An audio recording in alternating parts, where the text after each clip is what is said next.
Hello everyone. I hope आप सब लोग बहुत अच्छे होंगे। अब देखते हैं हम JEE 2024 का एक क्वेश्चन जो है some basic concept of chemistry में से।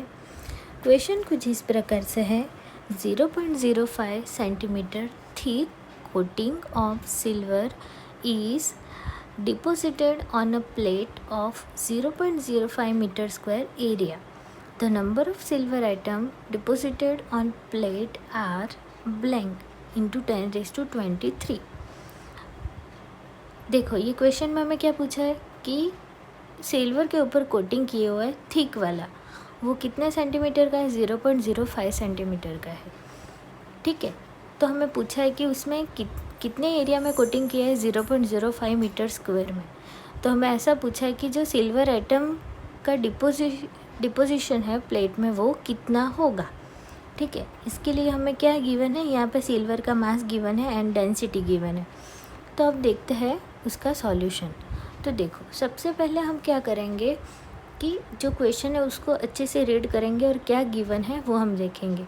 उसके अकॉर्डिंग सबसे पहले क्या देखेंगे, थिकनेस कितनी गिवन है? 0.05 सेंटीमीटर। फिर एरिया भी गिवन है, एरिया कितना है? 0.05 मीटर स्क्वायर। फिर नेक्स्ट है डेंसिटी, तो डेंसिटी कितनी है? 7.9 gram into centimetre raise to -3। And molar mass भी गिवन है, Ag का मोलर मास कितना होता है? 108, तो 108 ग्राम पर मोल। फिर देखो यहाँ पे क्या गिवन है? Avogadro number. क्योंकि हमें यहाँ पे सिल्वर एटम का फाइंड आउट करना है, तो एवोगैड्रो नंबर जो है उसके साथ हम क्या करेंगे? मल्टीप्लाई करेंगे। ठीक है, तो अब देखो एवोगैड्रो नंबर की वैल्यू कितनी है? 6.022 इंटू 10⁻23 पर मोल। अब ये तो हमें गिवन डेटा था, इसके अकॉर्डिंग सबसे पहले हम क्या ढूंढेंगे? तो find out the volume of silver deposition.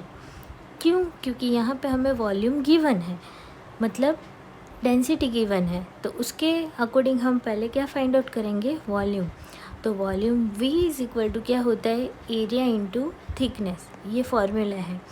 Area की जगह पे हम पुट करेंगे 0.05 मीटर स्क्वायर इंटू इसकी थिकनेस क्या है? 0.05 सेंटीमीटर।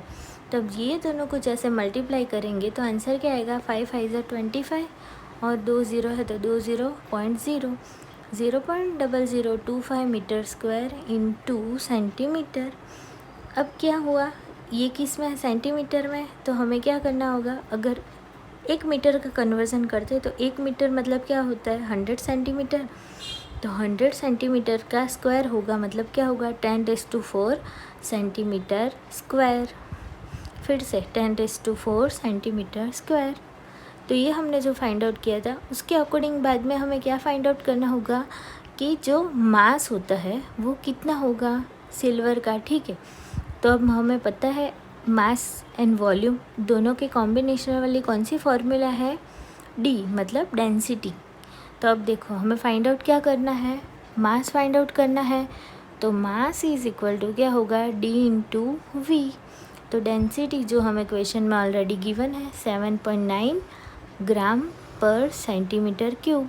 एंड वॉल्यूम भी हमने अभी फाइंड आउट किया, कितना मिला? 25 सेंटीमीटर क्यूब।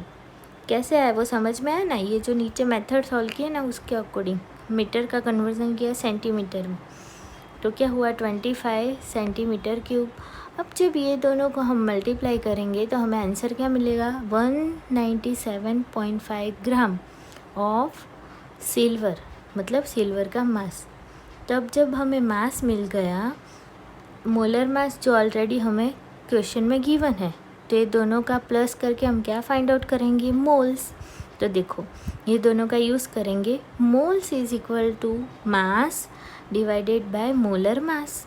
मास हमने जो ऊपर फाइंड आउट किया वो कितना मिला? 197.5 ग्राम अपॉन मोलर मास, तो हमें गिवन ही है सिल्वर का कितना है? 108 ग्राम पर मोल।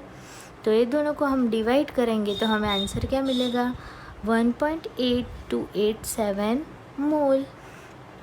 ठीक है, तो अब ये हमें देखो मोल्स मिल गए, तो अब हमें क्या फाइंड आउट करना होगा कि जो सिल्वर एटम है, ठीक है, वो नंबर ऑफ़ एटम कितने होंगे?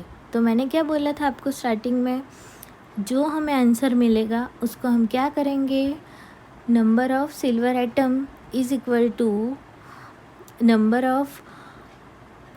Moles of silver multiply Avogadro number.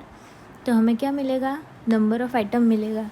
अब जब भी कोई भी क्वेश्चन में हमें नंबर ऑफ एटम पूछे तो क्या करना होगा, उसको एवोगैड्रो नंबर 6.022 इंटू 10⁻23 से मल्टीप्लाई करना पड़ेगा। तो जो आंसर मिला 1.8287 मल्टीप्लाई 6.022 इंटू 10⁻23। तो देखो ये दोनों का आंसर क्या मिला, 11.00 इंटू 10⁻23। अब ये ज़ीरो मतलब पॉइंट राइट साइड है तो उसको एक मूव करवाएंगे लेफ्ट हैंड साइड, तो क्या होगा 1.10 इंटू 10⁻24।